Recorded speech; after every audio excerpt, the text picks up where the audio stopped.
Dios les bendiga, amados hermanos. Hay una pregunta que los ateos y ciertas personas que están dudando de la palabra del Señor preguntan, y es ¿cómo se creó Dios o quién lo creó? Es una pregunta que ha surgido muchas veces, ¿verdad? Y hay una respuesta, pues prácticamente sencilla, pero no tan sencilla a la vez. Y es que Dios es eterno, ¿verdad? Dios es eterno. Y esto quiere decir que existió siempre. Cuando decimos que Dios es eterno es porque ha existido siempre. Y nunca ha dejado ni dejará de existir. Eso es lo que significa ser eterno. Ahora, en cuanto a la pregunta, ¿quién creó a Dios? Pues Dios no es un ser creado. Y eso es lo que tenemos que nosotros entender. Sino que es el creador. No es el que es el creado, es el creador de todo lo que existe. Todo lo que existe pues ha sido creado por Él, para Él, por medio de Él. Nadie lo creó, ¿verdad? Nadie lo creó. Él existió desde antes de los comienzos de los tiempos. Antes de que hubiese tiempo ya Dios existía. La Biblia dice en Salmo 90, versículo 2, desde antes que nacieran los montes y que creara la tierra y el mundo, desde los tiempos antiguos y hasta los tiempos postreros, tú eres Dios. El salmista reconoce que Dios ha existido desde antes de la fundación del mundo, antes de los tiempos, antes de todas las cosas, ya Dios era. ¿Por qué? Porque para Dios no existen los tiempos, para Dios no existe el espacio, sino que Él está presente en todo momento y en todo lugar. No es como nosotros que tenemos ese límite. Y se entiende que es un concepto un poco difícil de entender para nuestros pensamientos, para nuestro conocimiento. Pensar que Dios no tiene límites, pensar que Dios es eterno. Y es difícil entenderlo porque nuestra mente sí es limitada.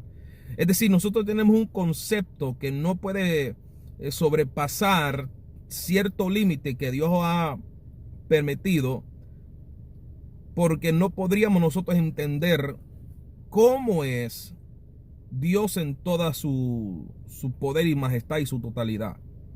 Porque la mente humana es limitada. Como la mente humana es limitada y Dios no tiene límites, pues es casi imposible. Es más, es imposible tratar de comprender cómo Dios es eterno desde antes de la fundación del mundo. Por eso en Apocalipsis capítulo 1, versículo 8, Cristo dice: yo soy el alfa y el omega, el principio y el fin, dice el Señor, ¿verdad? El que es, el que era y el que ha de venir, el Todopoderoso. Y claro, esto fue escrito en el idioma griego, en el alfabeto griego, pues la A es la primera letra y la O es la última letra. Es decir, que cuando el Señor dice yo soy el alfa y el omega, está diciendo que yo soy todo, ¿verdad? Yo soy la totalidad absoluta, desde la primera letra hasta la última letra, de la A a la O, claro, en el griego, en el alfabeto griego, ¿verdad? En nuestro alfabeto español, pues sería de la A a la Z, pero se escribió en griego, entonces se tomó las palabras o las letras A a la O, que abarca todo el alfabeto, y el Señor está diciendo: yo soy el principio y el fin, yo soy el primero y el último, yo soy el Todopoderoso. Y en verdad, amado hermano, hasta tal punto, y amigo que me está escuchando, hasta tal punto podríamos decir que Dios no existe, sino que es.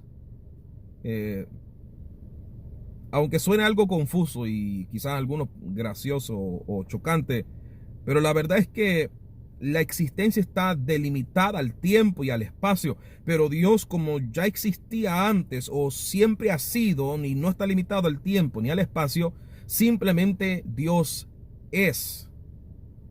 Hasta tal punto podríamos decir que Dios es, y no es que Dios existe, sino que Dios es. Y eso es algo que Dios mismo le dijo a Moisés allá en Éxodo, capítulo 3, versículo 14, cuando Dios le dice a Moisés: yo soy el que soy. Yo soy el que soy. Simplemente yo soy el que soy.